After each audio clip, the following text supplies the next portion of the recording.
पास तीन बॉक्सेस मौजूद हैं, ये 1 2 3। एक हमारे पास क्या है px, एक हमारे पास है py और एक हमारे पास है pz, ठीक है ना, जिसके लिए हम की वैल्यू जब 1 हो तो इस तरीके से ये तीन इनके अंदर वैल्यूज हैं, तो इसका मतलब है कि p के अंदर तीन ऑर्बिटल्स हैं और s के अंदर एक ऑर्बिटल है। इस तरह जब d के लिए हम देखते हैं तो उसके लिए m की वैल्यू हमारे पास जनाब कितनी आती है, m की वैल्यू 2 आती है।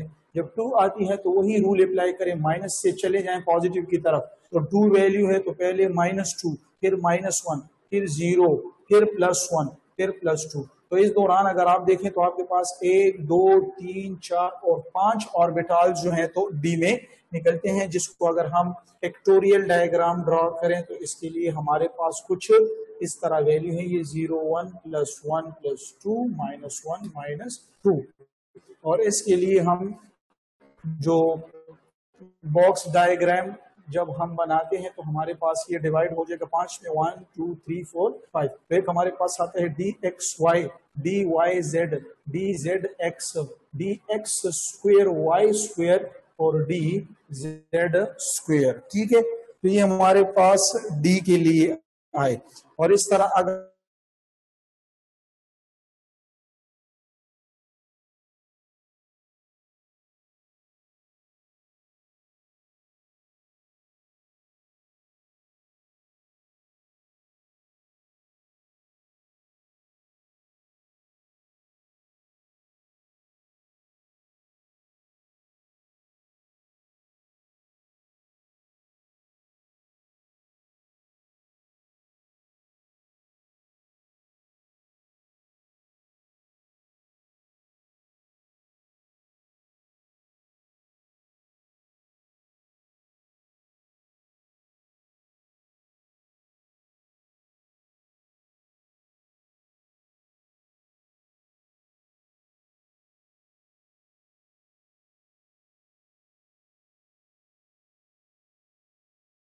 पास जो है तो वैल्यूज आई, ठीक है ना। तो ये फिर हमारे पास यहाँ पे 7 ऑर्बिटल है, 1 2 3 4 5 6 7 और ये कॉम्प्लेक्स है तो इसके एक्सिस या वो नाम फिर इन्होंने कोई डिजाइन नहीं मतलब कोई असाइन नहीं किए। तो ये हमारे पास एक पॉइंट जो कल रह गया था। इसमें नेक्स्ट एक पॉइंट है कि इनको मालूम कैसे करते हैं। तो यहाँ पे तरीका है फाइंड नंबर ऑफ ऑर्बिटल्स इन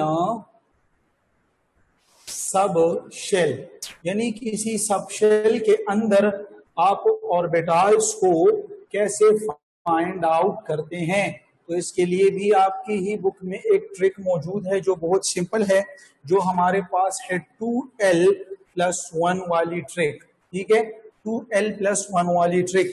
तो देखें जनाब, s के लिए अगर आप देखें फॉर्मूले अप्लाई करें तो 2l की वैल्यू s के लिए 0 है तो +1, तो ये हमारे पास हो जाएगा 1, यानी वो एक ऑर्बिटल है।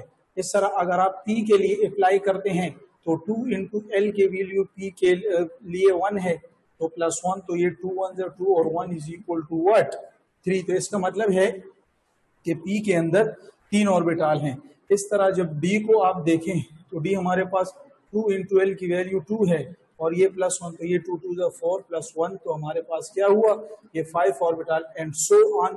F के लिए आपके पास 7 आएंगे, ठीक है। तो ये शॉर्टकट भी ईटा के एमसीक्यूज के लिए बहुत जरूरी है कि अपने पास याद रख लें कि हमारे पास किसी भी सब शेल के अंदर ऑर्बिटल्स कितने आते हैं। इस तरह हमारे पास ये फॉर्मूला तो क्या है कि find the number of orbitals in a sub shell, यानी ये हमें सब शेल के अंदर बता रहे। लेकिन अगर इसी हेडिंग को मैं इस तरह लिख लूं कि find number of orbitals in shell, यहां पे अभी मैं सब शेल नहीं कह रहा, यहां पर मैं क्या कह रहा हूं कि नंबर ऑफ ऑर्बिटल्स किसमें शेल के अंदर फाइंड आउट करने हैं। तो इसके अंदर हम क्या डिस्कस करेंगे, इसके लिए हमारे पास जो शॉर्टकट है तो वो है n स्क्वायर। हमारे पास जो शॉर्ट ट्रिक है, शॉर्ट ट्रिक जो हमारे पास मौजूद है वो n स्क्वायर है, लेकिन ये जो हमारे पास शॉर्ट ट्रिक था तो ये है, ठीक है। तो n स्क्वायर है, तो लेट्स से अगर मैं आपको जनरली दूं, एक एग्जांपल दूं कि के हमारे पास शेल है, इसमें मुझे बताओ कि नंबर ऑफ ऑर्बिटल्स इनमें कितने हैं। तो आपको के तो आपको पता है कि ये फर्स्ट शेल है, तो इसके लिए n की वैल्यू 1 होगी। तो n स्क्वायर इसका मतलब है कि 1 का स्क्वायर और 1 का स्क्वायर 1, इसका मतलब एक ही ऑर्बिटल है और वो है s। Is it clear? इस तरह अगर आपके पास n की वैल्यू 2 हुई तो 2 का स्क्वायर जब लेंगे तो ये 4, तो 4 का मतलब है कि दूसरे शेल में 4 ऑर्बिटल है, एक s है और 3 जो है तो p हैं। ये देखो px, py और pz, तो 2 इलेक्ट्रॉन इसमें आ गए और 6, तो टोटल दूसरे शेल में 8 इलेक्ट्रॉन आते हैं। तो वो 8 इलेक्ट्रॉन असल में इन 4 सब शेल्स में होते हैं। ठीक है, तो जो इस पे समझ चुका है raise your hands please if you got the point. If you got the point, number of orbitals in sub shell formula आपके सामने, number of orbitals in shell वो फार्मूला भी आपके सामने। इस तरह जब, very good, thank you. Next इसमें भी हम पढ़ रहे हैं स्पिन क्वांटम नंबर। नेक्स्ट इसमें हम डिस्कस कर रहे हैं स्पिन क्वांटम नंबर।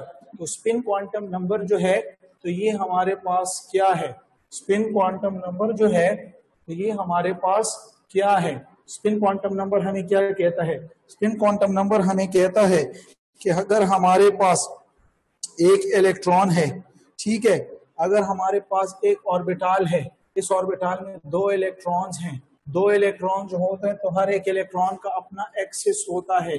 ठीक है, तो एक इलेक्ट्रॉन क्लॉकवाइज स्पिन करता है, दूसरा जो है तो आईपैड